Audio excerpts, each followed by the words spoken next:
Para la semana que viene, lo voy a anunciar y después les voy a decir para cuándo, seguramente para el 27, perdón, para el 20 a la noche, eh, vamos a hacer como trabajo práctico, ¿esto qué quiere decir? Presentación obligatoria para conservar la regularidad. Queda claro, ¿no? Lean mis labios. Presentación obligatoria para conservar la regularidad. ¿Está? Profe, Una pequeña, no terminé, una pequeña actividad de realizar 3 preguntas como las preguntas que se toman en el examen. ¿Sí? Esto es multiple choice, eh, ¿cómo le llamamos a la...? Bueno, lo voy a anunciar todo por anuncios. Elegir una entre varias, elegir varias entre varias, opción múltiple, opción única, ahí está. Unir con flechas, que en realidad es arrastrar y unir, ¿sí? Verdadero o falso. ¿cuántas preguntas eh, tienen que ser, profe? tres. Entonces Tres puede ser preguntas. una múltiple y una elegir entre varias y una unir con flechas, por ejemplo. O sea, igual que Exactamente. en neuro. Ok, Exactamente igual que en neuro. ok, Ujú. ok. A los que no cursaron la materia, preguntan con sus compañeros y les darán ejemplos de lo que ya están con capturas de pantalla, etcétera. Por eso tenemos que hacer más preguntas. Recuerden cómo es el examen. El examen dura 30 minutos. Dura 30 minutos. Desde que ustedes empiezan el examen hasta que, perdón, empieza a las 7 y termina a 7:30. ¿Sí? Empieza a las 7, no a las 18:30, por si hay alguien, el laburo, no, lo que sea, está bien, empieza a las 19. Pero por las dudas está habilitado desde las 18:55. ¿Sí? ¿Para qué? Para tener un tiempito de backup por si hay problemas de conectividad. ¿Está? En general, el tiempo promedio de respuesta es de 20 a 25 minutos, así que 30 minutos les sobra. ¿Sí? Otra cosa más, para minimizar un poquito la copia, nosotros hacemos más o menos un set de 80 preguntas, de las cuales al azar para cada uno le llegan 20 de esas 80, de manera aleatoria, por lo cual es poco probable que a todos les llegue la misma pregunta, menos en el mismo orden. ¿Sí? Además de eso, en cada pregunta, la respuesta, si hay 5 opciones, esas opciones también varían aleatoriamente. Así que si por WhatsApp se pasan 1A, 3B, mi A es distinta de tu A, mi B es distinta de tu B. ¿Me explico? ¿Sí? Esto para que no pierdan tiempo tratando de pasarse las respuestas. ¿Está? Y si hacen captura de pantalla no van a tener tiempo. Por eso, por eso también nos vemos obligados a hacerlo de hasta 30 minutos, porque si lo hiciéramos de un poquito más, habilitaríamos la posibilidad de copia. ¿Sí? Hay otras facultades con un poco más de presupuesto que tienen ciertos sistemas para evitar la copia y también por protocolo piden que cada alumno muestre el lugar donde está dando el examen. ¿Sí? cosa que nosotros no hacemos. Sí, podemos ver por Canvas, a medida que van respondiendo, si cambian de pantalla o no.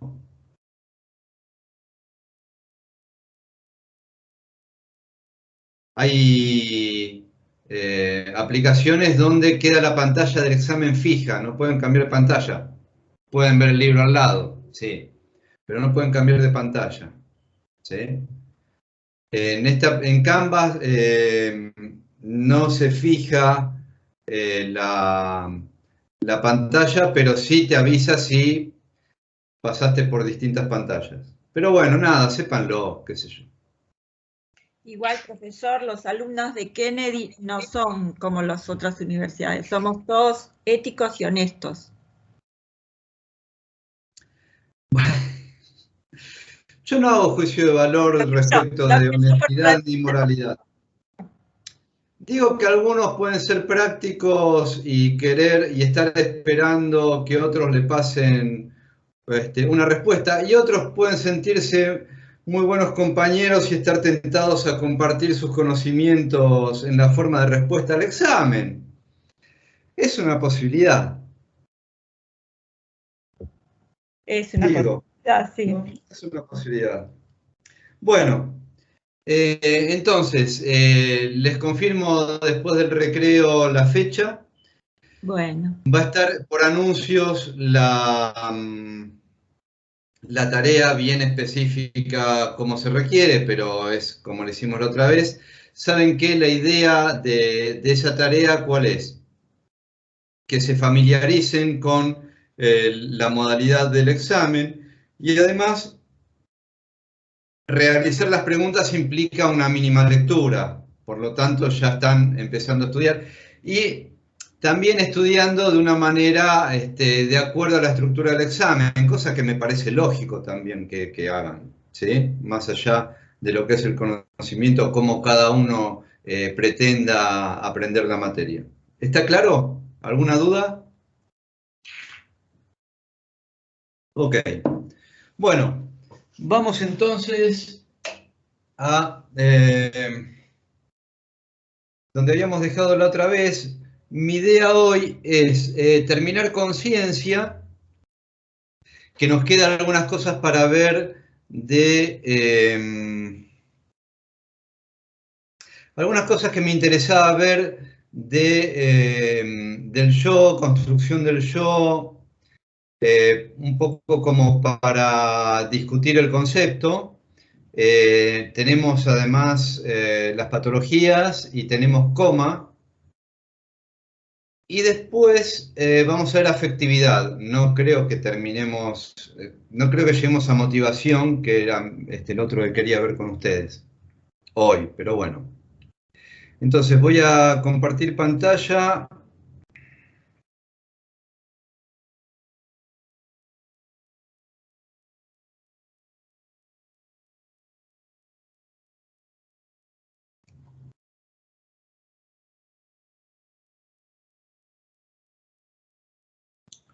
Ustedes me dirán si ven. ¿Se ve? Sí, bárbaro, profe. Todavía no está en la ocasión, pero se ve. A ver si puedo ver a algunos de ustedes. Acá tiene... ¡Bien! ¡Vamos! Ah, mirá, puedo ver... Mirá qué interesante. Me puedo ver a mí mismo. A mí no me interesa verme a mí mismo. Bueno, a ver. Conciencia de sí misma, todo esto. ¿Se acuerdan que habíamos quedado en conciencia de espacialidad y conciencia de temporalidad, ¿verdad? Vamos a ir retomando un poquito. A ver. Vamos a ir muy rápidamente. Estamos en algún momento, después del concepto de conciencia, etcétera, estuvimos viendo que la conciencia es conciencia mismidad, según lo que propone el libro de la materia, el libro principal de la materia, y que la conciencia de mismidad era una construcción a partir de 3 identidades, la del yo corporal, la del yo psíquico y la del yo social.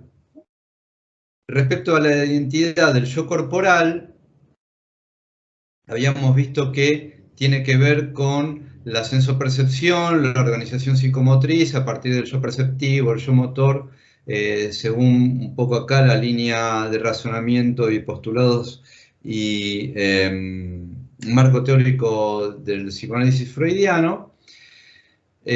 Habíamos visto un poco acerca del... está andando muy lento esto, che, el homúnculo, donde habíamos hecho la salvedad que no todo es biología, porque por ejemplo, en el homúnculo motor y en el homúnculo sensorial no tenemos mapeadas las zonas erógenas, ¿sí? Hablamos también de el yo y el sujeto para Freud y para Lacan. El yo como, según lo que vamos a ver en el marco teórico freudiano y un poco el que sigue el libro, es según la segunda tópica freudiana, ¿sí? Donde hay un yo interno a un mundo exterior, ¿sí? Donde, no sé cuánto vieron ustedes de filosofía como formación preuniversitaria o en la facultad, pero tiene que ver con lo que Descartes denomina sustancia res extensa, ¿sí? Recuerden que Descartes, el dualismo cartesiano, ¿de qué habla? De todo lo medible, cuantificable, por decirlo rápido esto, que es la res extensa, ¿sí? O sea, la materia como esto que yo estoy... ¿No? ¿Me ven a mí? ¿Ustedes? ¿Ahora? Sí, profe. Ok. Sí, lo vemos. La materia es lo sólido, ¿no? Lo material, ¿sí? Hay otros tipos de sustancia, pero bueno. Y la sustancia pensante, res cogitans, que es todo a partir de lo cual todo lo que tiene que ver con el pensamiento y con las sensaciones. También, por decirlo muy rápido. Estaríamos dentro del esquema freudiano y dentro del esquema de lo que vamos a ver, incluso del yo, según este libro, dentro de lo que es el yo parte de la sustancia extensa, ¿sí? De la res extensa, ¿sí? Si consideramos el cuerpo como una construcción que tiene que ver con el orden con el registro de lo imaginario, tendríamos que hablar entonces de otro tipo de sustancia, que es la sustancia gozante de Lacan, que es la tercera sustancia que Lacan incorpora para dar respuesta a las preguntas acerca del goce, a la pregunta acerca del cuerpo, por ejemplo, ¿sí? Esto se lo digo nada más, no es una clase de psicoanálisis, ni pretendo que lo sea, pero sí es importante, ya que el enfoque es biopsicosocial, que no hay una sola psicología, ¿está? Entonces les doy este plus, este bonus track, para que vean que no se trata solamente del huevito freudiano. Y de hecho, no se trata solamente del huevito freudiano, porque si tomáramos, cuando veamos afectividad, vamos a retomar esto, si tomáramos el yo y el ello y el superyo como instancias internas e individuales y ahistóricas, no necesitaríamos hablar, nos quedaríamos muy conformes con el homúnculo sensorial y el homúnculo motor. No necesitaríamos hablar de zonas erógenas, aunque Freud hable de ellas. Por eso es importante tener en cuenta que hay otras concepciones que hablan del yo no solo como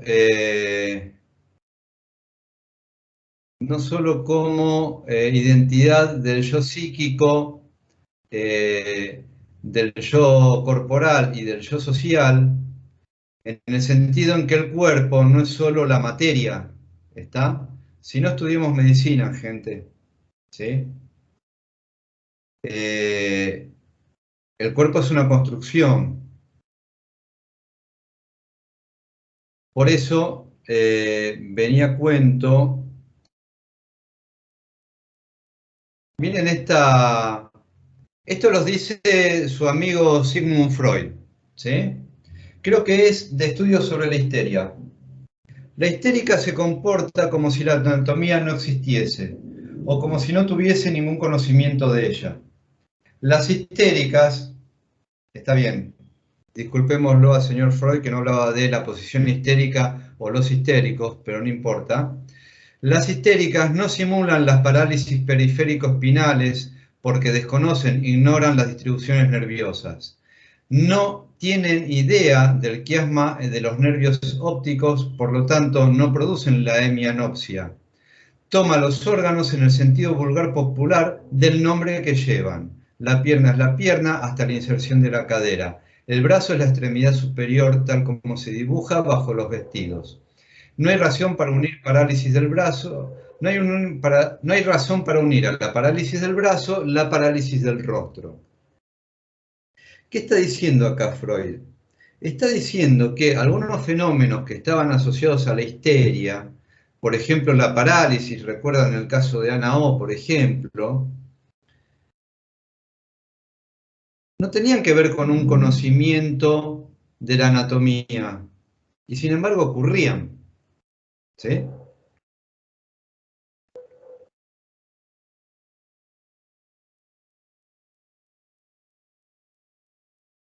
Paciente de 30 años más o menos, segunda mudanza en poco tiempo,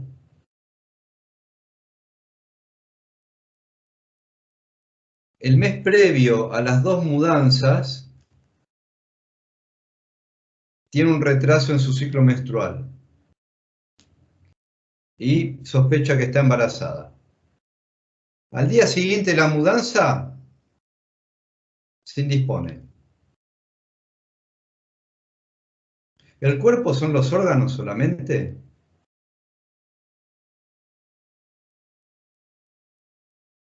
No. Esto les comparto, es un caso de una paciente. Les comparto como para que seamos conscientes, no estamos hablando de sensopercepción, conciencia de espacialidad, conciencia de temporalidad, está bien, pero no es solo lo orgánico. Si fuera solo lo orgánico, le vamos a pifiar un montón, ¿está? Entonces ténganlo presente, ¿sí? O su clínica va a ser muy chiquita, va a ser muy localizada, ¿sí? Bien, voy a ir un poco más rápido. Me gustaría seguir hablando cantidad de tiempo de todo esto, pero no es el caso. Sepan, sin embargo, que teniendo en cuenta aún dentro de este mismo paradigma, estamos hablando de conciencia de mismidad y de identidad del yo corporal, del yo psíquico y del yo social. Todo esto ocurre con otros. ¿Están viendo? Porque yo veo la pantalla en blanco. Bueno, ahí apareció. Todo esto ocurre, el yo es yo con otros, ¿sí? Vamos siendo con otros, ¿sí? De hecho, me parece que tiene bastante que ver con pensar, por ejemplo, como pensaba Lacan citando a Rimbaud, yo es otro. O como dijera Freud, el yo como destilado de identificaciones, ¿sí? Y eso tiene que ver con el lazo social, a partir de los lazos primarios, con los adultos significativos, ¿sí? Bien, Entonces tengan presente siempre eso, ¿sí? Lo vincular, no solo lo biótico. Decía decir otra cosa más, pero me olvidé. Bien, entonces, cuando hablamos de identidad del yo corporal, ya hablamos y hablamos de la conciencia de espacialidad, la conciencia de temporalidad. Cuando hablamos de identidad del yo psíquico, podemos hablar de conciencia de actividad del yo, de oposición yo-no yo, de unidad del yo y de identidad del yo. ¿Qué quiere decir esto? Conciencia de actividad del yo. Estaríamos hablando de todo lo que tiene que ver con nuestros deseos, con nuestros pensamientos y cómo eso lo desplegamos en nuestra existencia en general, ¿sí?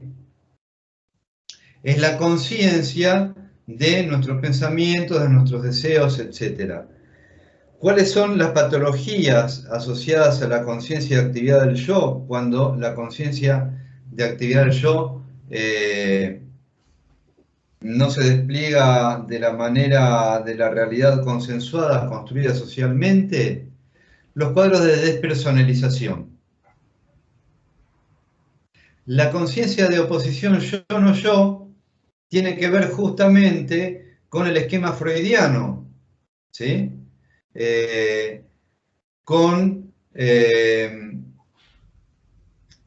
Explicado desde el esquema del globito freudiano. ¿Por qué? Porque para Freud el yo es una instancia para decirlo en términos modernos, con muy poca capacidad operativa, con muy poca memoria operativa en el hardware, ¿sí? Que permanentemente está captando información que se va procesando a partir del preconsciente y el inconsciente, ¿sí? Por lo cual,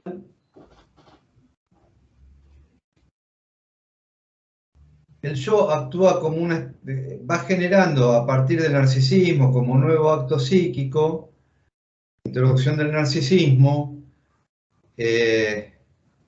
esa barrera entre lo interno y lo externo, ¿sí?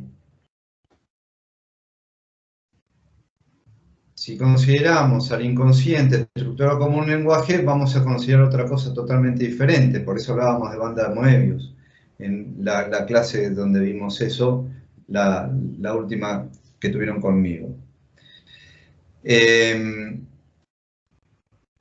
Dentro del esquema freudiano, la conciencia de oposición yo-no yo, a partir del yo que separa una realidad externa de una realidad interna,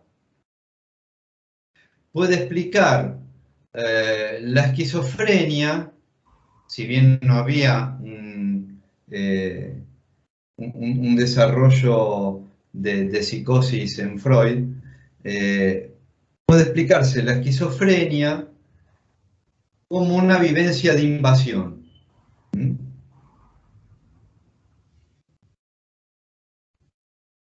Alguien está tomando control de mí, ¿sí? Incluso a partir del contacto físico. La conciencia de unidad del yo es la conciencia a lo largo del tiempo, lo mismo que la conciencia de identidad del yo a lo largo del tiempo, entre lo que se siente, lo que se piensa y lo que se hace. Tiene que ver un poco también con, y por eso lo puse en este orden, porque para mí en el libro está puesto en otro orden. Para mí es como si esta estuviera incluida en esta, estas dos en esta y estas tres en esta, ¿sí? La conciencia de unidad del yo tiene que ver con la actividad del yo y tiene que ver con la oposición yo-no yo. Y las patologías están vinculadas con los cuadros de escisión, de desdoblamiento de la personalidad, e incluso con algunas neurosis graves, muy interesante. A mí es uno de los textos de Freud que más me gustan. Pérdida de la realidad en psicosis y neurosis. No recuerdo ahora. Yo recuerdo un caso de una persona que atendíamos en una unidad asistencial, que tenía una manera de vestirse totalmente prolija. Era una mujer muy bien maquillada, muy prolija, traje sastre, pero... y realmente sospechábamos que hubiera una estructura psicótica, que estuviéramos frente a una estructura psicótica en realidad, porque justamente a través de esa presentación de ella hacia el mundo, también trataba de mantener, preservarse de la decisión, ¿sí? Téngalo presente. Conciencia e identidad del yo tiene que ver con la capacidad de reconocerse como una unidad a lo largo del tiempo, ¿sí? Lo cual puede puede empezar a vacilar justamente porque es un momento de vacilación fantasmática en el periodo de la pubertad y la adolescencia, por ejemplo, ¿sí? Donde está lo que se conoce como signo del espejo. Y también, por supuesto, en algunos cuadros esquizofrénicos.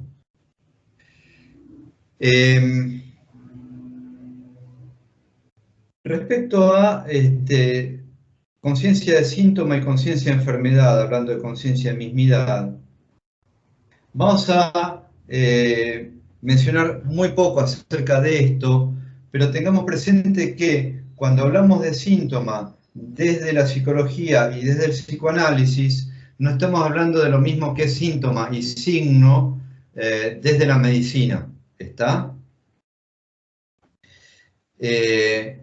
Para decirlo desde una generalidad que podría también abarcar al síntoma orgánico, conciencia de síntoma la podemos considerar como la racionalización subjetiva de un sentir displacentero,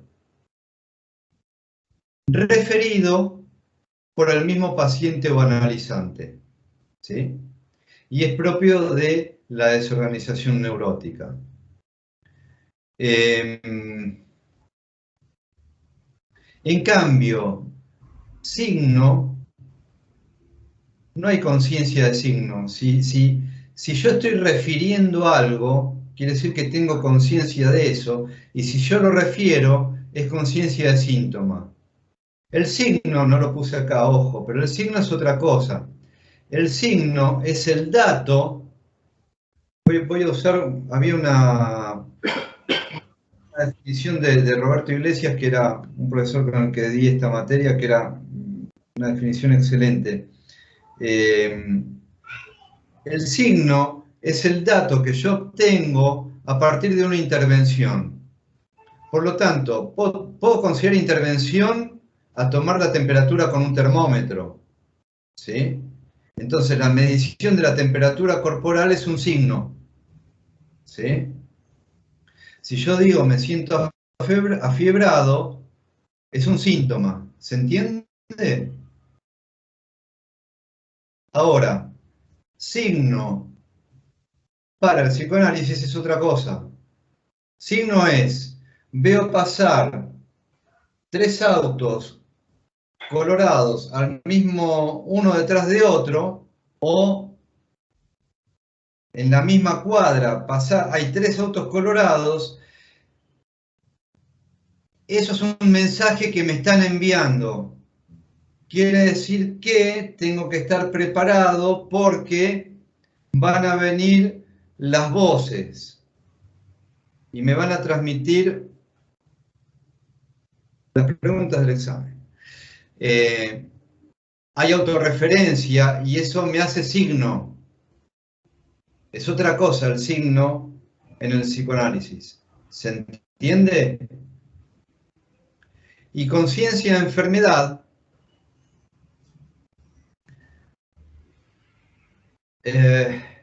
podríamos hablar a partir del conocimiento de la etiología. Por lo cual, no es un concepto que tengamos que... No es un concepto que como psicólogos o psicoanalistas, considero yo, sea tan necesario tener presente, ¿sí? Porque justamente una explicación acabada de un goce o de una disrupción, la verdad que no tiene que ver con el camino de la cura. Bien. Alteraciones de la conciencia de mismidad. ¿Se entiende hasta acá lo que estuvimos viendo? Porque les estuve agregando información, aparte de lo que está en el libro. ¿Se entiende? Algunas cosas. Sí, profe. Sí, se entiende. Bueno. Cuando hablamos de alteraciones de la conciencia de mismidad, vamos a hablar de despersonalización, pérdida de identidad, alteración de la identidad, extrañamiento, desintegración, desconocimiento y desrealización. La mayoría de estas son propias de cuadros psicóticos, ¿está? Pero vamos a puntualizar mínimamente cada una de ellas. La despersonalización tiene que ver con una pérdida de la identidad, tanto del yo corporal como del yo psíquico y del yo social. No solo tiene que ver con un sentimiento de extrañeza e irrealidad que es propio de la desrealización, sino también con que no hay, ¿se acuerdan cuando veíamos recién conciencia, unidad del yo, identidad del yo? Bueno, lo que se pierde justamente es eso en la despersonalización, ¿sí?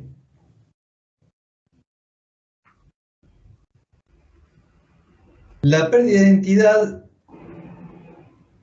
refiere tanto a la orientación autopsíquica como a lo psíquica. Por eso les digo siempre que todo esto es biopsicosocial y que no perdamos de vista lo social, o sea, lo vincular. La identidad autopsíquica tiene que ver con la conciencia de quién soy, cómo me llamo, quiénes son mis parientes, qué edad tengo, dónde vivo, ¿sí?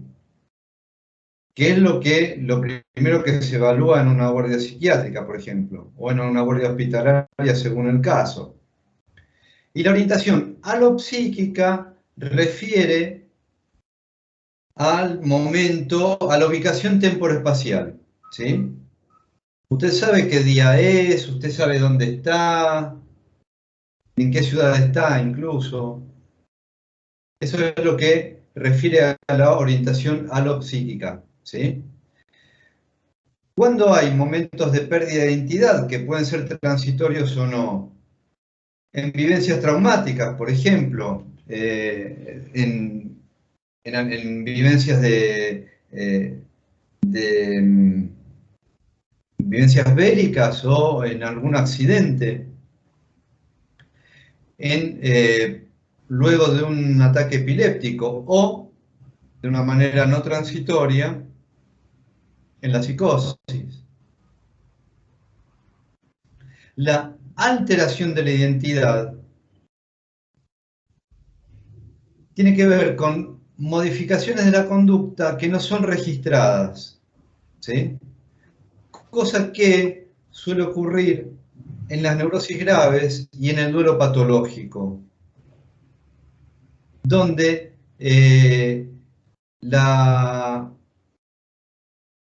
uno puede estar totalmente desenfocado de lo que es el momento que está viviendo y no ser consciente de eso.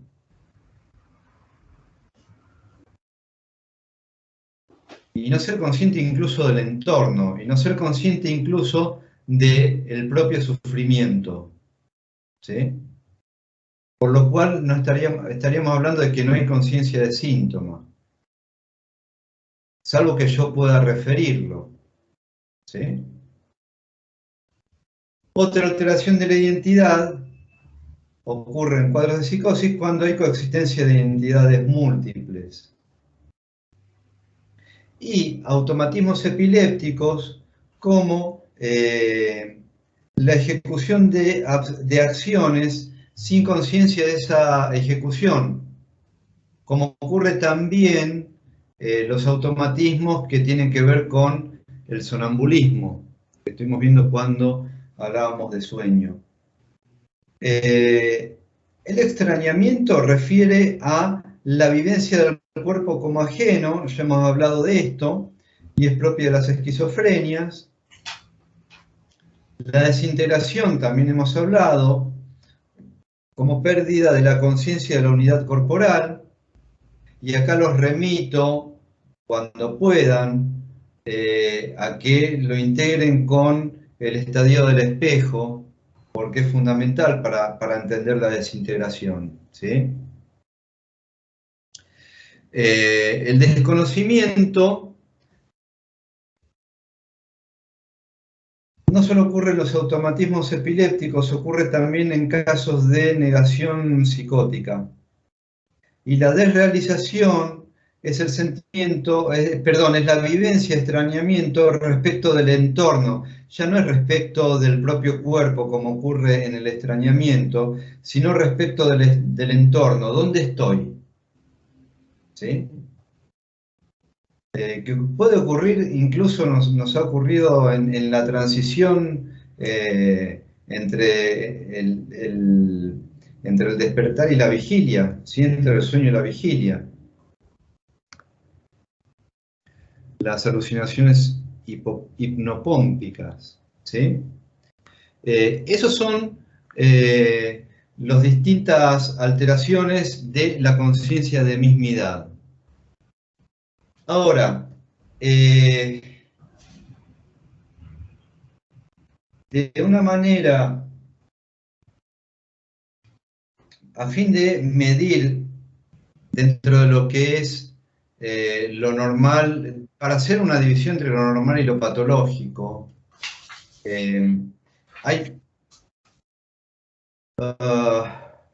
se establecen distintos estadios o niveles de conciencia.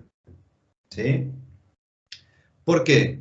Porque a partir de ahí, esos distintos niveles de conciencia me pueden servir desde el punto de vista fenoménico para identificar distintas patologías, principalmente para identificar patologías psiquiátricas. ¿Sí?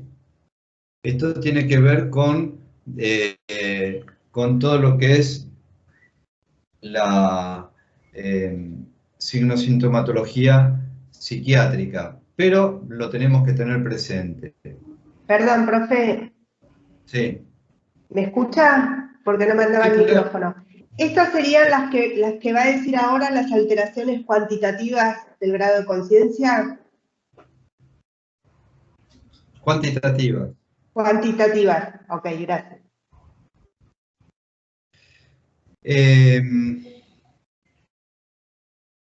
A ver, vamos a empezar por el normal. Yo cada vez que veo esto digo, ¿por qué no lo hago en una línea horizontal? Pero bueno, no importa. El nivel de conciencia normal tiene que ver con la definición que tenemos de conciencia. ¿Sí? ¿Alguien se acuerda de la definición de conciencia?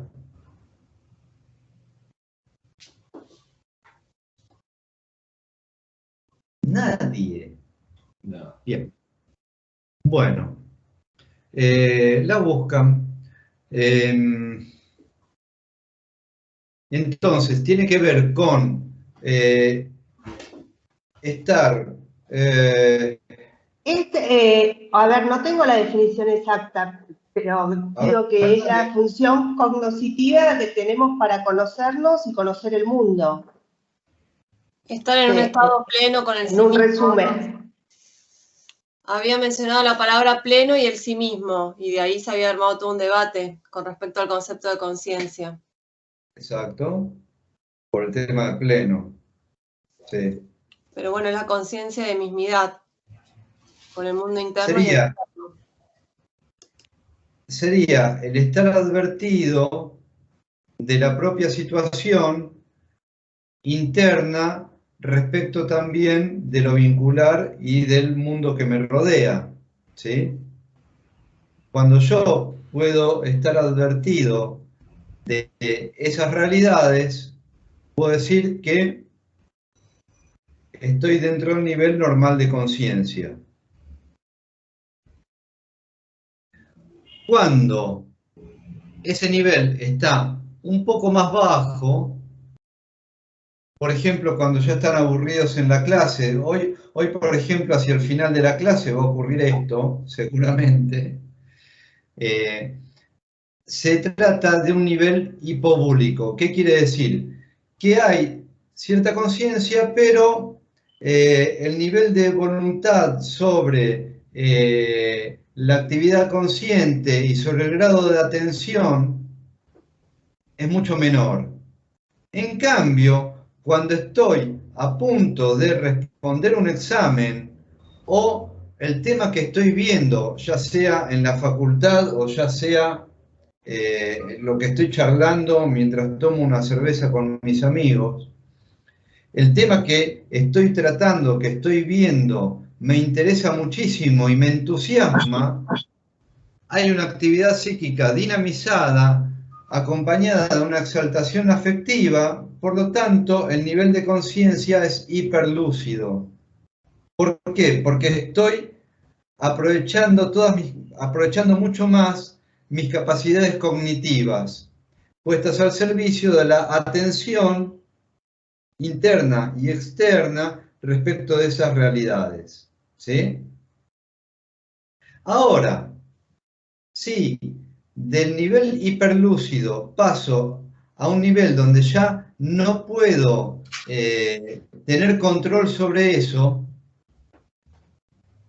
y hay una pérdida de la inhibición selectiva, hay una pérdida del enfoque y de la atención sobre eso, y hay una desintegración de la información que yo recibo. ¿Me das un abrazo de amor? Hola. Que vengas por si hoy. Sí, hola, no te saludé todo. Tratan de silenciar los micrófonos. Te amo, mi chiquita linda, mi vida del mate. Oh, mi vida, me escucha. Mami. Nicolás, Micrófono. el micrófono. Perdón. Está todo bien, me encanta el cariño, en serio. Ayer hablaba de esto. Son esas cosas, ¿no? Del trabajar y estudiar virtualmente, ¿no? Sí, pido disculpas a todos, de verdad. ¿Cómo? Pido disculpas a todos, es que a mi hija la acaba de venir, perdón a todos, en serio, perdón. Pero está todo bien, no se puede controlar todo, es así. Tratamos de mantener ciertos protocolos para que haya la mejor transmisión posible, pero hay cosas que no se pueden controlar, es así. Estamos en un ámbito que no es el ámbito habitual, por algo hay ámbitos para cada situación, tanto lo laboral como lo académico. No podemos pretender perfección, es imposible. Bien, entonces cuando hay una desorganización de lo que es la conciencia en mismidad, desorganización que tiene que ver con un aumento de la exaltación afectiva, lo vamos a ver en el tema siguiente, estamos hablando de un nivel hiperfrénico, ¿sí? Entonces, pasamos comparando a partir del parámetro de lo normal, lo hipobúlico, lo hiperlúcido y lo hiperfrénico. Ahora, si yo estoy después de la picadita, el asado, antes del asado una cervecita y después un Malbec, después vino el helado. Entonces pasé del nivel hipobúlico al nivel oniroide, ¿sí? Donde hay pérdida de no solo de cierto nivel de conciencia respecto del entorno, sino también de las capacidades cognitivas y de la posibilidad de atención sobre estos procesos, ¿sí? Tiene que ver con los estados de ensimismamiento, pero acompañados de ensoñaciones,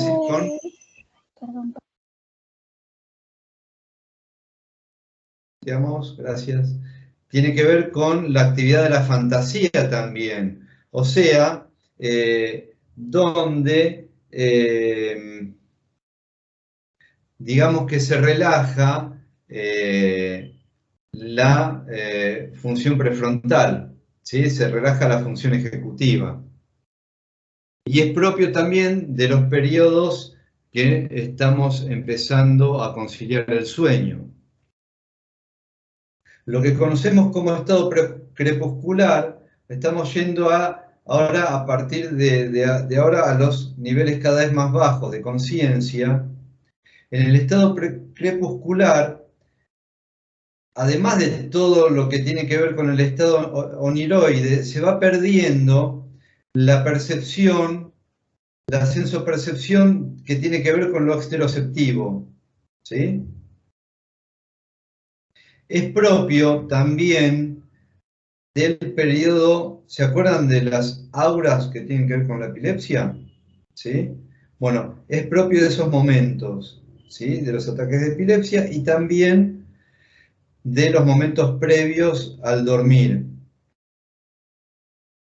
El estado onírico tiene que ver con y por supuesto de estados patológicos, ¿sí?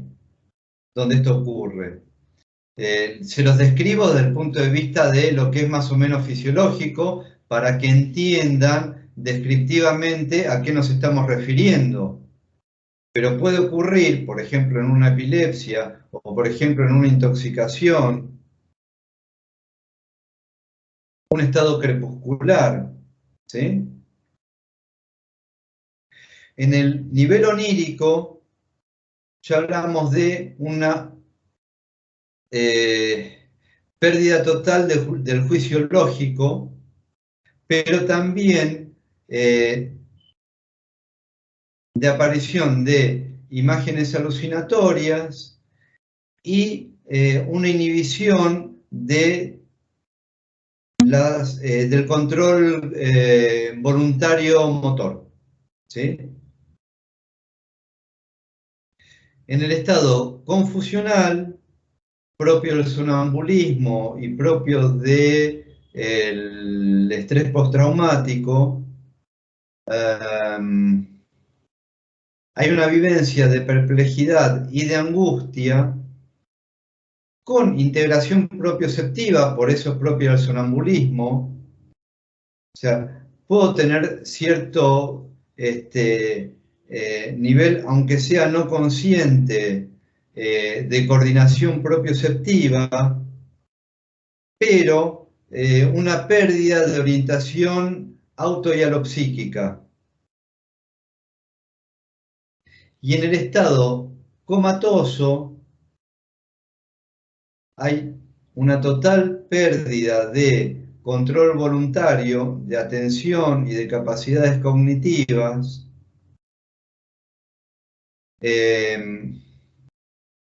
No hay posibilidad de lenguaje, por lo tanto, sí de movimientos o de expresiones que tienen carácter más bien defensivo. Lo ofensivo es más bien defensivo en realidad. Y hay una respuesta a estímulos nociceptivos. Es el único tipo de respuesta que hay.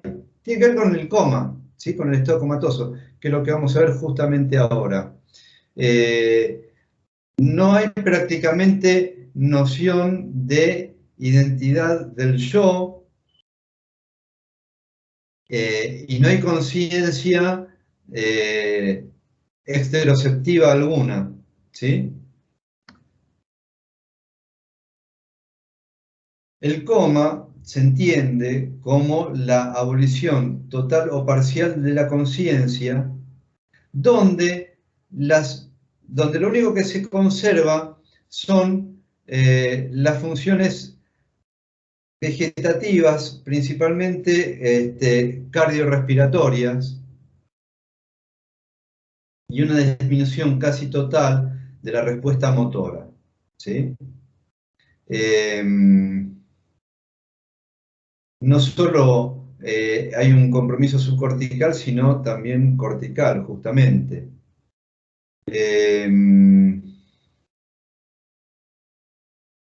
¿Qué más? Van a ver en el libro, quería mostrarles en qué página estaba, a ver. Va a ser lo único que no va para el examen. Ah, cómo atendieron ahí, hay un cuadrito de niveles de conciencia, ese sí va. Pero hay un cuadro que es la escala de Glasgow,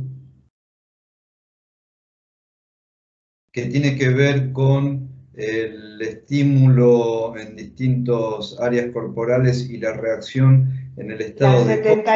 La 76 creo que es el estímulo y la reacción-respuesta 76-77. 77 en la edición vieja. 76, yo lo tengo en la 76, que es el cuadro de estímulo y reacción-respuesta. Exacto, exacto. 76. Esa escala, realmente esa escala, no considero que es lo único que van a estar eximidos de estudiar, lo único, ¿sí? Que van a estar eximidos de estudiar para el examen. No, espero que no estén en situación de evaluar un nivel de coma, salvo muy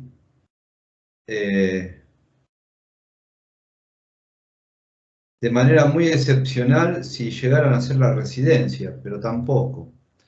Pero bueno, es importante tener en cuenta el concepto.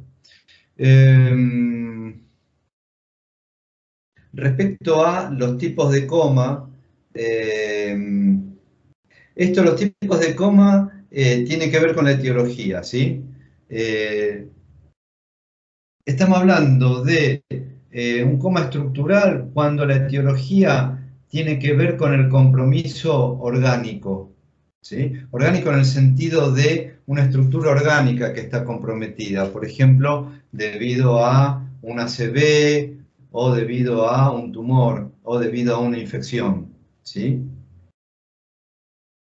Cuando hablamos de coma metabólico, la etiología principal tiene que ver con la hipoxia o la hipercapnia, por ejemplo, o sea, con todo lo que es respiratorio, o con la acción de tóxicos que pueden tener efecto directo sobre el sistema nervioso central. Y el coma psicógeno en realidad no es un verdadero coma, porque cuando hablamos de coma, hablamos de etiología orgánica, ¿sí? Y es el punto importante por el cual es bueno y incluimos en los contenidos de la materia el concepto de coma. ¿Por qué? Porque desde el punto de vista fenoménico, lo que se conoce como coma psicógeno, que no es un verdadero coma, se puede presentar fenoménicamente como un coma, pero está relacionado con patologías psicógenas, ¿sí?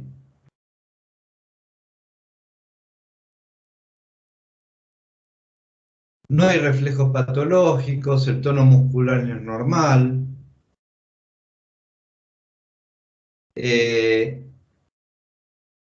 Lo que se evalúa clínicamente, fenoménicamente, muy parecido a un coma, no tiene que, no tiene relación con patología orgánica, ¿sí? No hay signos de lesión en el sistema nervioso central, ni fallas, ni se pueden detectar fallas metabólicas, ¿sí? Se presenta principalmente en pacientes con trastornos mentales, ¿sí?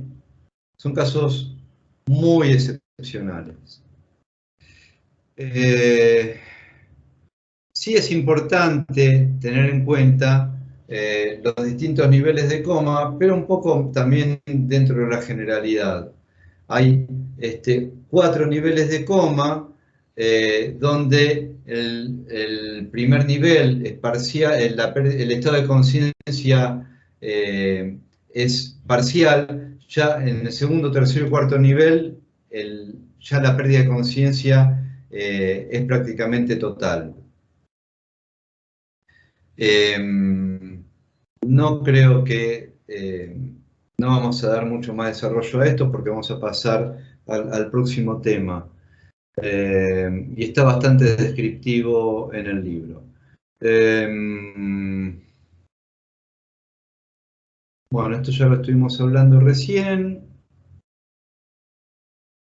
Diferencial, también lo que tiene que ver con la práctica clínica. Esto que les comentaba, que puede haber ciertos estados de, por decirlo de alguna manera, etiología psíquica que pueden confundirse con un estado comatoso.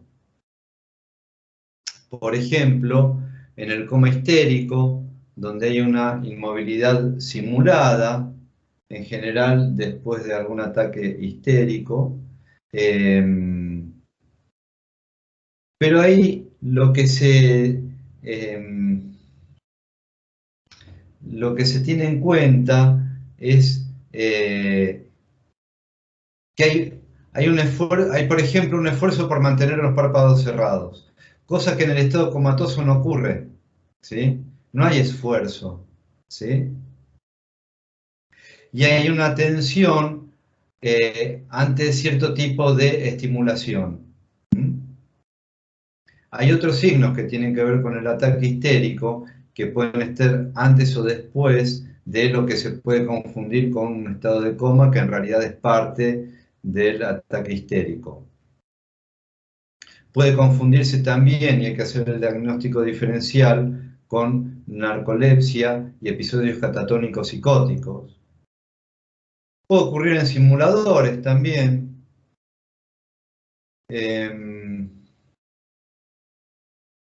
Y puede ocurrir principalmente también, y donde hay que buscar el diferencial, en estados que siguen a una crisis epiléptica. Bien, para terminar con esto, y como ejemplo de,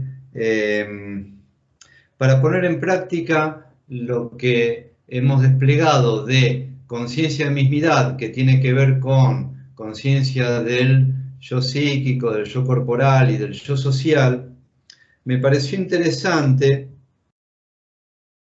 y por todo lo que hablamos de conciencia del yo corporal y para evitar un poco el desvío hacia lo meramente biótico, sí teniéndolo en cuenta e incorporándolo, me pareció interesante compartirles 3 pequeñas citas de una novela de un novelista italiano que se llama Alessandro Barico, que da cuenta de, describiendo lo fenoménico de otras personas, da cuenta de la conciencia de mismidad. dice, por ejemplo, de modo que aquello que vemos, oímos, tocamos, desgustamos y olemos, siempre es el producto del encuentro entre la cosa en sí y nuestra posibilidad perceptiva, nunca la cosa en sí misma. No estamos hablando solamente de lo que es la sensopercepción como si fuera, estoy tocando esto y nada más. ¿Sí? Sino que se trata de toda la vivencia acompañada de eso y de todas las sensopercepciones de algo parecido a esto. ¿Sí? O sea, de las gnosias. Fíjense cuando describe a alguien esto de despersonalización y cuando hablamos de patologías de la conciencia de mismidad. Se movía como si fuera recogiendo a cada paso pedazos de sí misma, que no estaban destinados a permanecer unidos. Su cuerpo parecía el resultado de un esfuerzo de voluntad.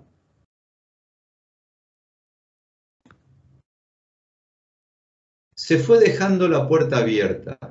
Caminaba un poco ladeada, como si tuviera que colarse por un espacio estrecho y luciera para huir de todo lo que era.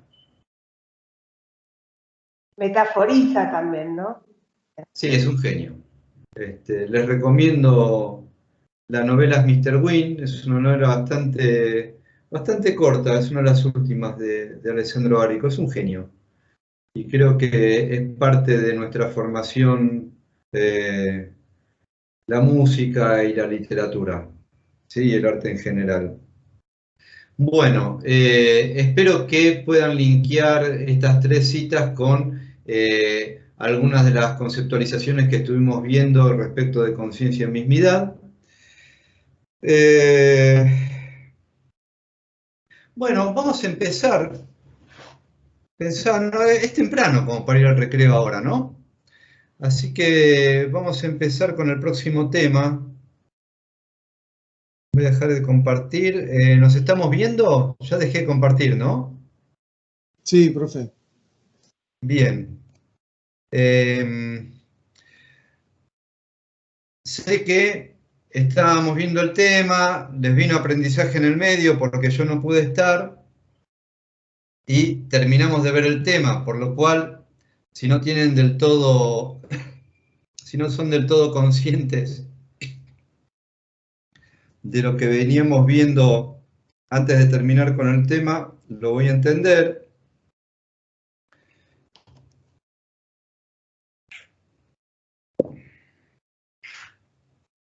Bien, me ayudó el mate.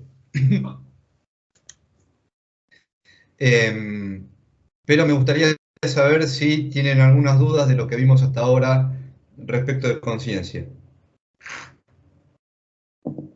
Sensei, levanta la mano. Buenas. Pregunta. ¿El estado de conciencia crepuscular tendría que ver o relación parecería con los elementos REM cuando hablamos de las alucinaciones hipnopómpicas, ¿no? Sí. Buenísimo. Sí, justamente. Gracias. De nada. ¿Qué más?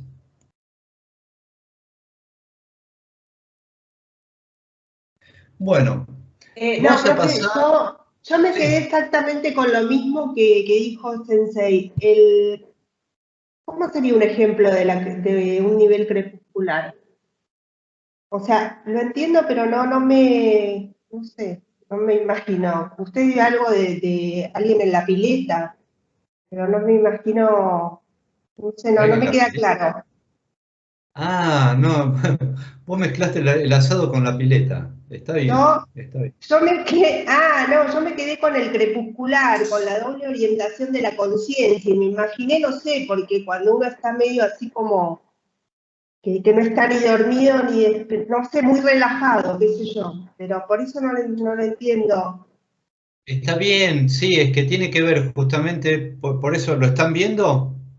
Yo lo estoy leyendo el libro, sí. Dice que es una doble orientación de la Compartí la conciencia. pantalla, por eso.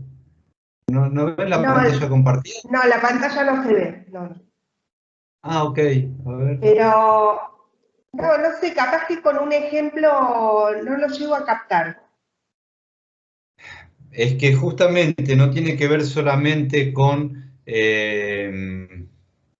los momentos de transición entre la vigilia y el sueño, sino también con momentos que son inmediatamente anteriores al ataque epiléptico, o momentos, por ejemplo, propios del duelo patológico o de la melancolía, donde hay un estado de ensimismamiento y todo lo que es la información exteroceptiva es procesada como con sordina, ¿sí?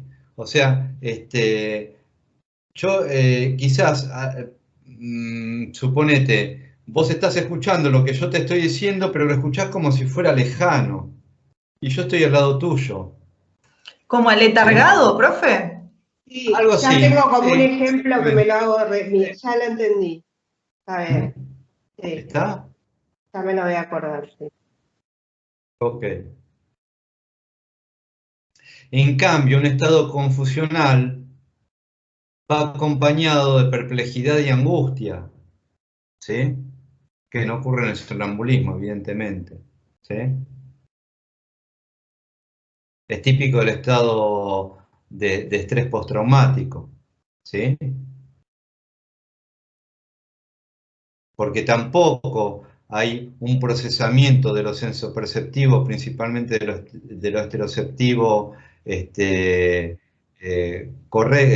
dentro de lo que son los parámetros normales, sino que además esa falla produce perplejidad, ¿sí?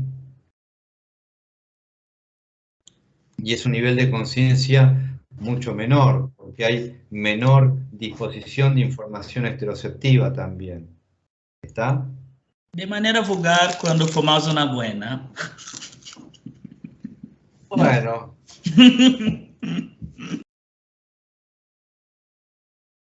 Yo diría que ahí está más en lo crepuscular. Si llega a lo confusional me preocuparía.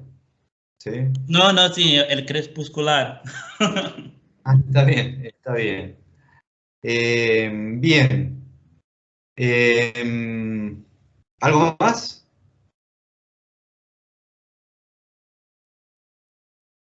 Bueno, vamos a pasar entonces.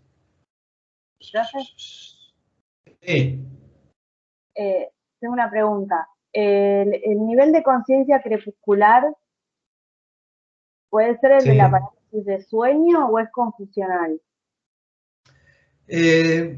Yo lo ubicaría más dentro de lo crepuscular. Okay. Lo que pasa es que hay una vivencia de angustia también. Claro, por eso. Sí, yo también me quedé pensando en eso cuando se los estaba comentando. Porque sí. Es como una pesadilla despierta, medio pesadilla, medio realidad. En realidad no, porque acá el tema es, acá en el estado crepuscular hay una doble orientación de la conciencia, sí. Pero hay más conciencia de mismidad que en el estado confusional. Lo que pasa que es un estado crepuscular con vivencia de angustia. Okay. ¿Sí? Justamente por eso la angustia. ¿Sí? Gracias. Bueno, nada de nada. Vamos, ¿sigo compartiendo ahora?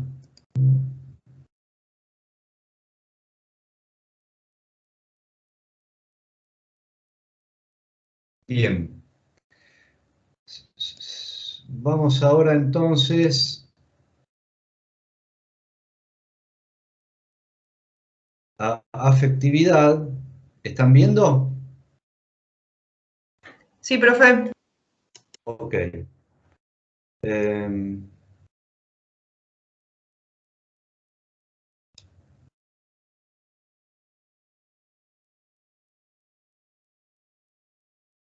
Bien, no estaba viendo cómo funcionaba esto de las pantallitas, pero después voy a ver mejor.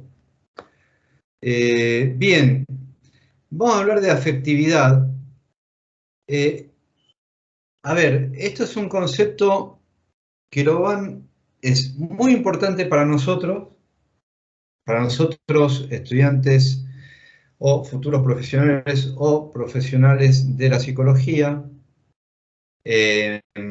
¿Por qué es importante? Porque tiene que ver con todo lo fenoménico relacionado con la conducta, porque tiene que ver con clasificaciones y con toda la nosografía psiquiátrica, porque tiene que ver también con el DSM-4 y el DSM-5, que acordemos o no con él, tenemos que conocerlo, por todo lo que implica el poder comunicar nuestros hallazgos de una manera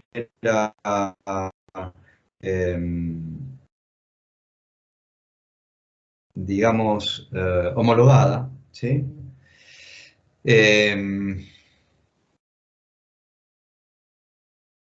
Y porque más allá de lo que nosotros, más allá de nuestro criterio para describir un caso, y ojo que digo caso y no digo paciente,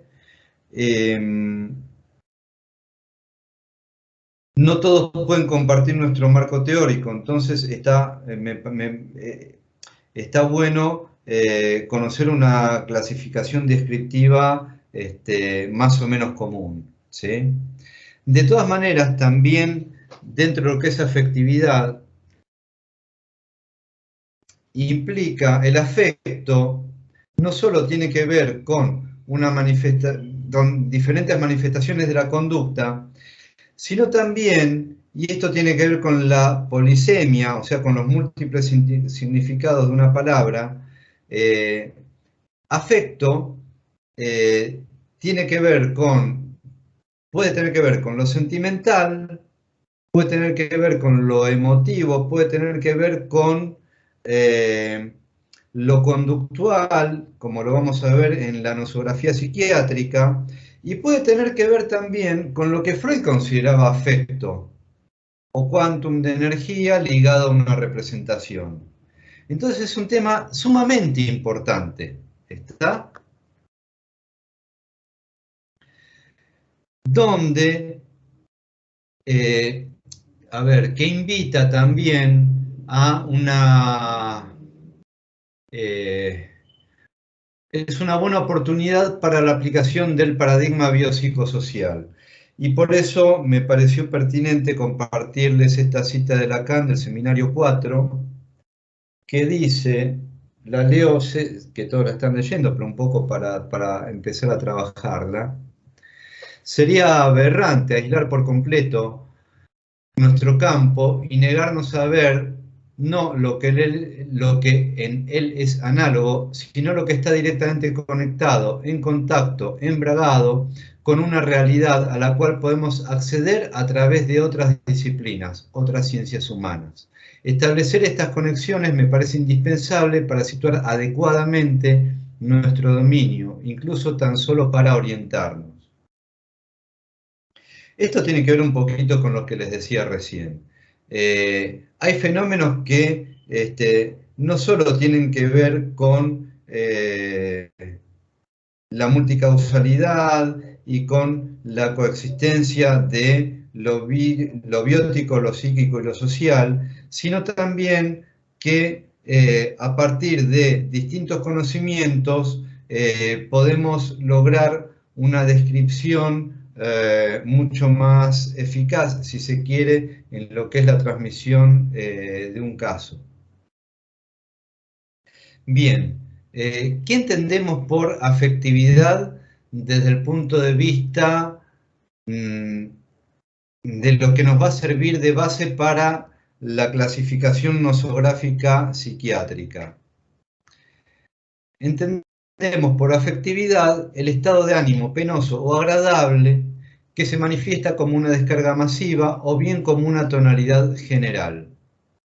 ¿Qué quiere decir esto? La verdad que parece bastante autorreferencial la descripción, ¿no? Estado de ánimo, es decir, una manifestación emocional ligada a una intensidad, o sea, ligada a algo cuantitativo, ¿sí? Para el DSM-4 es comportamiento observable como expresión de sentimientos experimentados subjetivamente. Es decir, es la manifestación en cuanto a lo observable de la vivencia subjetiva, ¿sí? Puede ser como la representación mental que me hago de mi mundo interno y del mundo externo. No, o sea, justamente con no. las emociones, con los efectos basales, con... Ahora vamos a ver ¿no? algo que tiene que ver con eso, pero justamente no. Lo que estamos hablando es de lo fenoménico, ¿sí? Tiene que ver con lo descriptivo y con lo cuantitativo. Con lo ¿sí? objetivo. Tiene que ver con lo que se manifiesta objetivamente. Objetivamente, De la vivencia ok. subjetiva. Perfecto, perfecto. ¿Sí? Y nada, después siempre me quedó una duda en cuanto a afectividad y sentimientos, pero después calculo que llegaremos a eso, ¿no? O sea, la diferencia. Coming soon, no desesperéis. Ahora viene, ahora viene. Bien, entonces, tiene que ver con un estado de ánimo, tiene que ver con tonalidad general, tiene que ver con lo cuantitativo. Es decir, estamos hablando de lo que se manifiesta fenoménicamente de la vivencia subjetiva, o sea, de lo emocional, y tiene que ver con lo cuantitativo, ¿sí? Porque estamos hablando de intensidades en esa manifestación, ¿está? Por supuesto, tiene que ver con un comportamiento observable. Ahora, cuando hablamos de afecto, desde el punto de vista de la producción a partir de Freud, ¿sí? O sea, a partir de el paradigma freudiano, psicoanalítico, estamos hablando de otra cosa. ¿Está? El monto de afecto. Claro. Monto de afecto, catexia, depende de López Ballesteros o Amorortu. Catexia, monto de afecto, quantum. ¿A qué refiere Freud cuando habla de afecto? A una energía que implica un montón de desarrollo, todo esto que vamos a tratar de, más que nada, situarlo, pero me parece importante situarlo, y me parece importante diferenciarlo para evitar confusiones y para que lo sepan. Ustedes luego linkearán y desarrollarán, pero tengan presente que no es lo mismo afecto desde el punto de vista de afectividad, como estado de ánimo penoso, agradable, con todas las patologías que vamos a ver después, con lo que es afecto para Freud, que tiene que ver con lo tópico, lo económico y principalmente con lo tópico y lo económico de la metapsicología freudiana, con lo que ustedes conocen como metapsicología, ¿sí? Cuando ustedes, no sé cómo se llamarán las materias ahora después de la reforma, cuando ustedes hablan de metapsicología, ¿de qué hablan?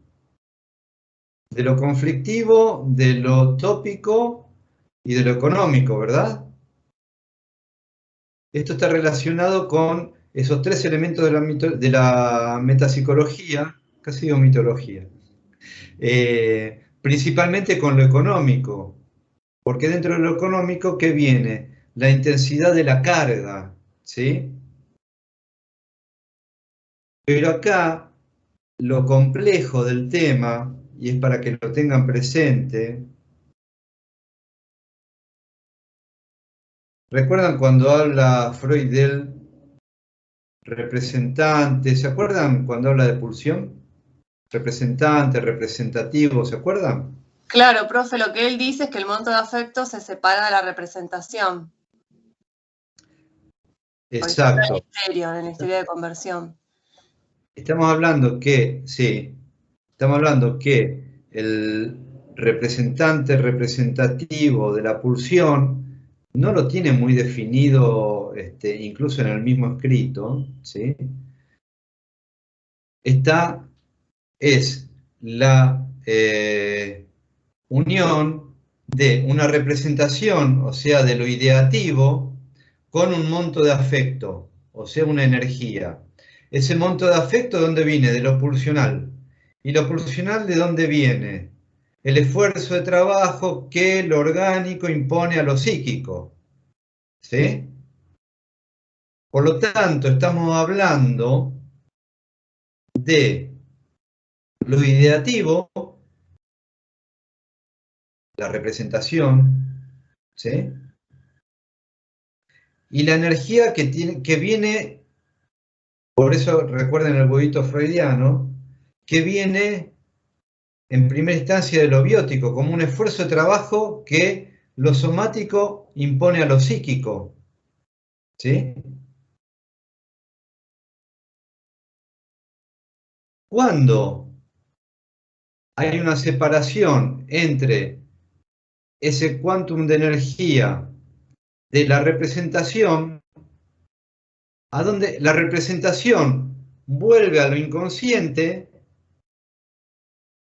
atraída por la energía de la represión primaria, porque en la represión primaria es el único momento, según Freud, en el que se reprime tanto representación como afecto. Entonces, eso funciona como una atracción desde lo inconsciente hacia esa representación. Y la energía queda libre, y si va a inervar un órgano, estamos hablando de la conversión histérica. Si se desplaza hacia otra representación, estamos hablando del síntoma obsesivo.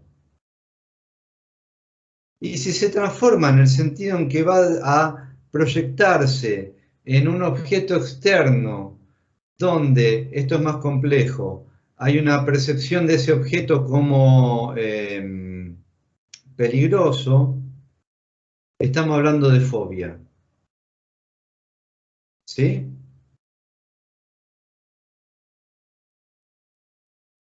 De todas maneras,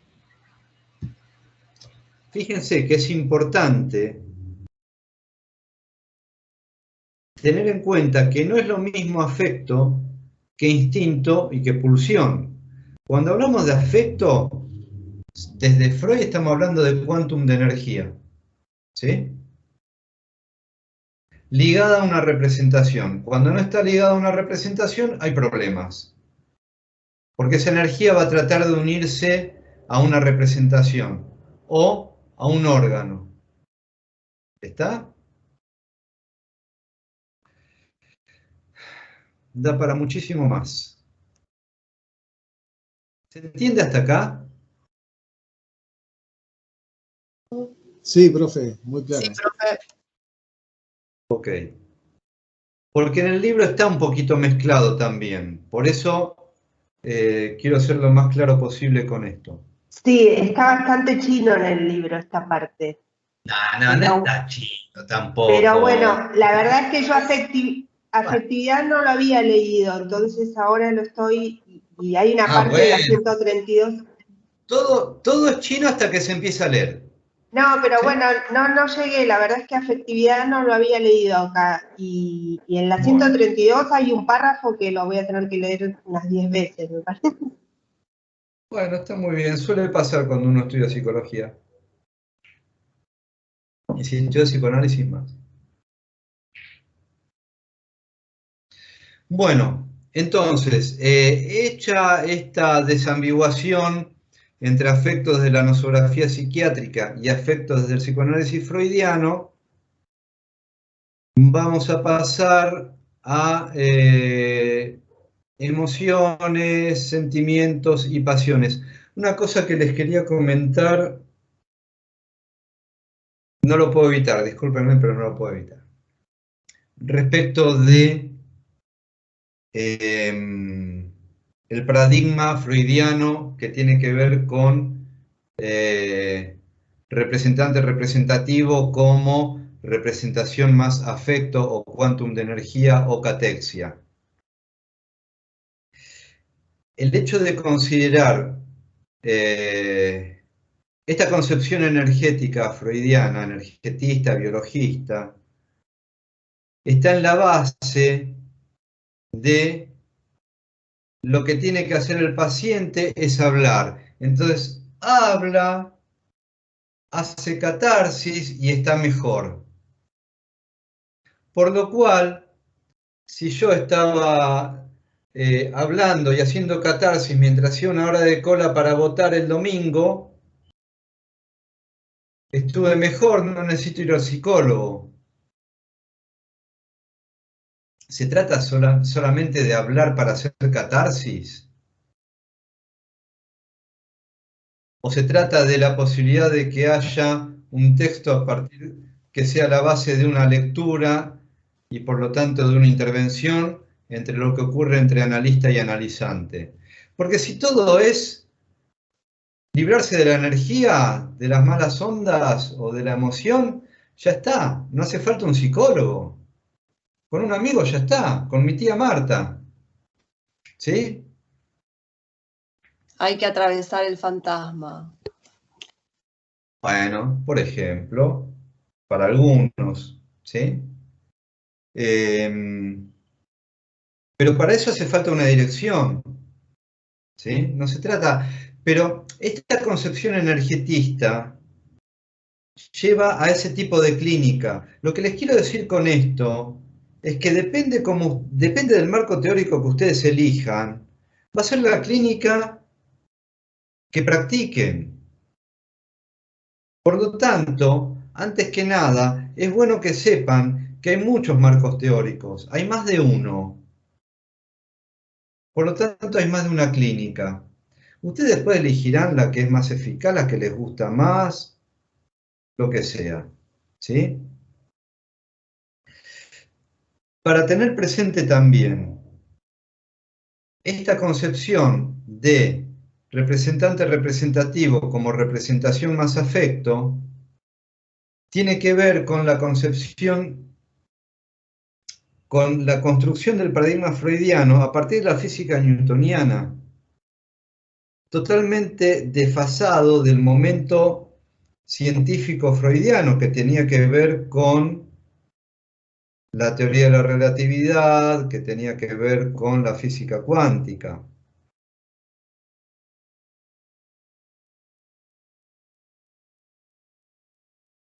Que hablan de que materia y energía son lo mismo. Googleen, no tenemos tiempo para ver eso, ni es el espacio. Googleen experimento de la doble hendidura de Young, que tiene que ver con toda la física cuántica. Después les comparto algún enlace de eso de YouTube, donde se pudo demostrar que un electrón se puede comportar como partícula o como onda. Por lo tanto, la división entre materia y energía no es más pertinente. Pero bueno, de ahí, del paradigma newtoniano, es de donde surge el paradigma freudiano. De ahí a la potencialidad hermenéutica que tenga. Cada uno elige, ¿sí? Pero lo que pasa es que yo lo relaciono más como que uno es más como, no sé, como lo sólido, digamos, y otro tiene que ver con la dirección. O sea, más con la energía y lo otro con la direccionalidad, capaz. No entiendo. No, yo sí me entiendo, pero no lo sé, no se lo sé explicar y no quiero aburrir al resto. Pero estaría bueno si después Después del parcial los miro esos links. Bueno, igual puede ser una duda pertinente para más de uno. Si lo podés sintetizar, la pregunta, está bueno. No, digo que cuando lo estaba escuchando y hablamos de esa diferencia en materia y energía, capaz que la materia la veo como algo no fijo porque es dinámico, pero la energía la tengo más como en dirección, como potencialidad, como en un despliegue, no sé, como en un recorrido. Y la materia la tengo como, o sea, que como que fuesen lo mismo pero diferente y como que se necesitan y se complementan. Pero, no sé, eso, como una potencialidad, como que van en un sentido, en potencia, en una dirección, no sé, y están en movimiento, pero los separo y no los separo. No me sé no sé cómo expresarlo, pero no quiero marear a nadie. Está bien, pero eso tiene que ver con el paradigma freudiano desde el proyecto de neuropsicología en adelante, donde vos tenés, por ejemplo, en el proyecto de neuropsicología tenés la neurona pasadera y la energía que entre diferentes neuronas va recorriendo cierto circuito y activando ciertas neuronas, ¿sí? Lo cual, de alguna manera, también es la base de la explicación del quantum de afecto que se desplaza entre representaciones, entonces va activando diversas representaciones según cómo se va desplazando el quantum de afecto, ¿sí? Y eso habla de condensación, desplazamiento, ¿sí?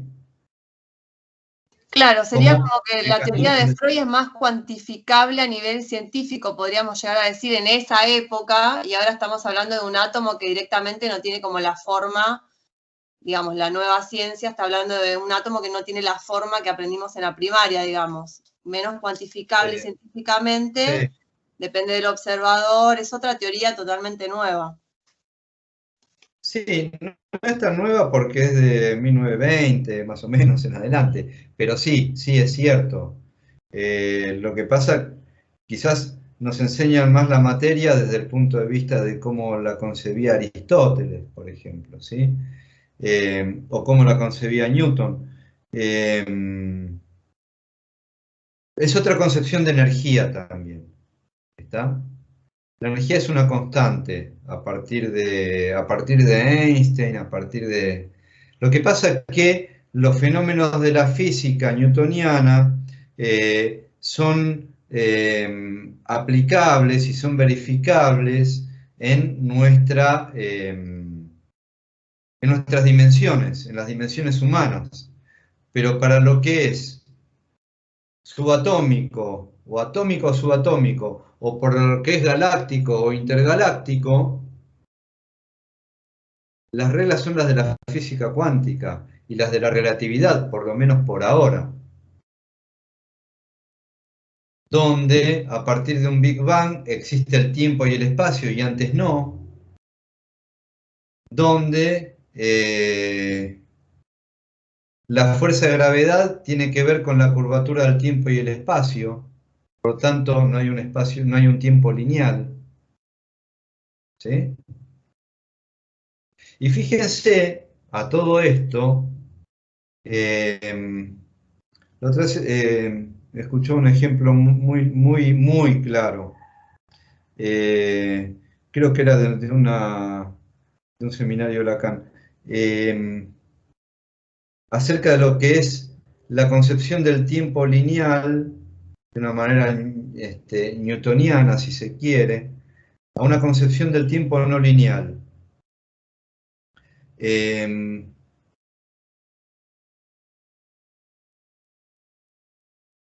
Un asistente al seminario de Lacan le dice, Lacan está describiendo algo, no recuerdo ahora qué, y el asistente le dice, ahora entiendo lo que vi antes de ayer en el hospital. en la práctica. Esa comprensión es nueva a partir de algo que sucedió después de que yo lo experimenté. O sea, a partir de, hay un suceso, yo lo describo de una manera, y ese suceso, 2 días después es diferente, pero el suceso es el mismo. Quiere decir que lo que yo supe después me sirvió para resignificar lo que pasó antes. Quiere decir que de alguna manera modifiqué lo pasado. Bueno, pero profe, asimilé, acomodé y adapté. El aprendizaje también tiene que ver con lo que vimos con Iris la clase pasada. O sea, de alguna manera, entiendo lo que sí, dice del suceso, pero en ese desequilibrio y equilibrio. Esto quiere decir también que puedo modificar el pasado. O sea que puedo resignificar.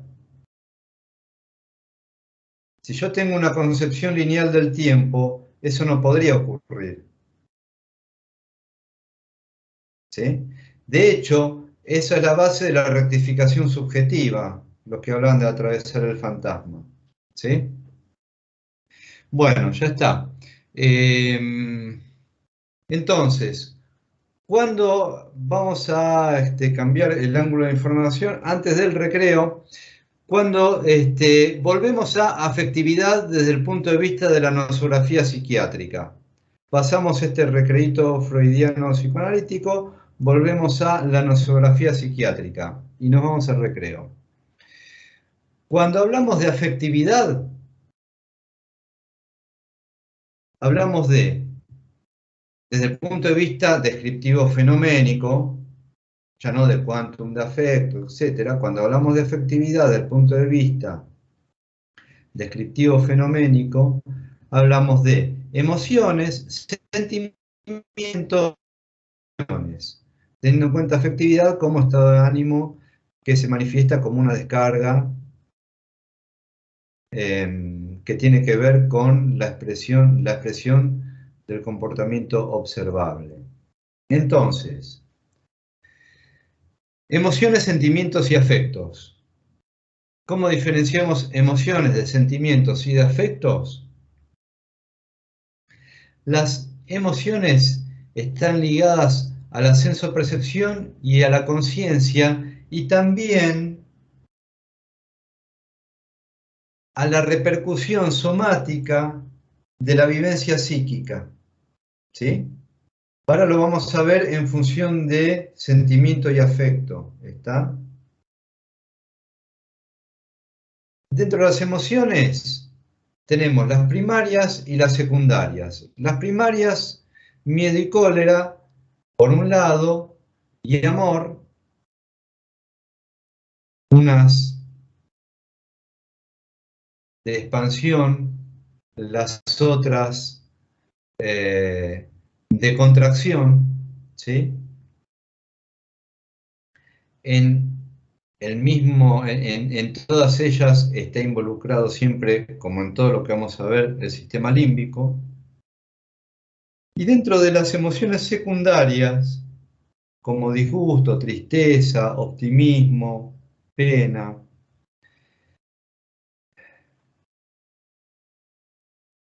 aquellas que tienen que ver de alguna manera, donde está involucrada la angustia y la ansiedad como manifestación somática de la angustia.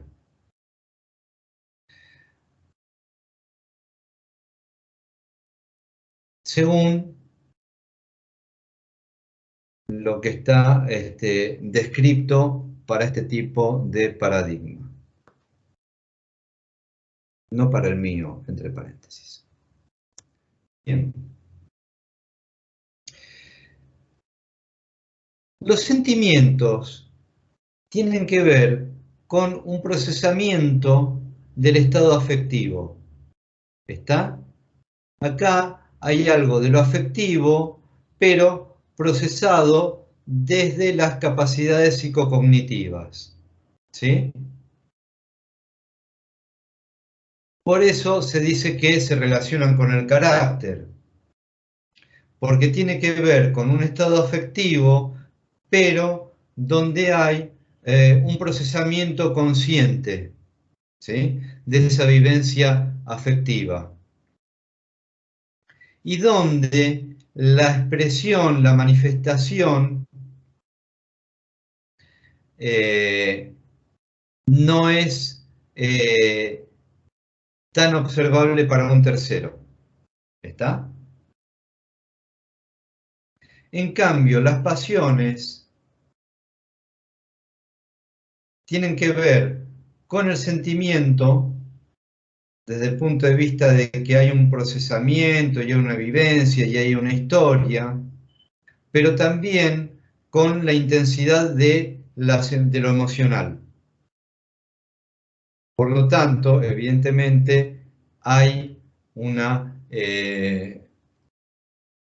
manifestación directamente observable. ¿Está? No como el sentimiento, que es, digamos, la música de fondo, el carácter, que tiene que ver con la personalidad también, ¿sí? De todos modos, clasificación de todo lo que es afectivo, hay muchísimas. Acá estamos viendo esta, ¿sí?, esta clasificación, pero pueden haber otras, no muy académicas, pero las hay. A ver si lo pongo un poco más grande para que lo vean. Por ejemplo, a partir de la ira, yo lo puedo entender como amenaza o sentimiento de amenaza, perdón.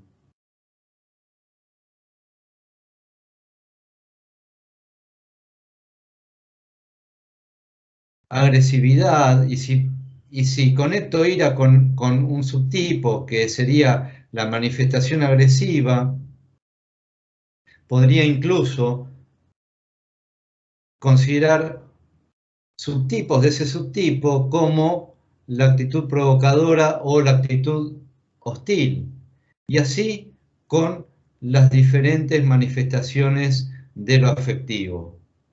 ¿Sí?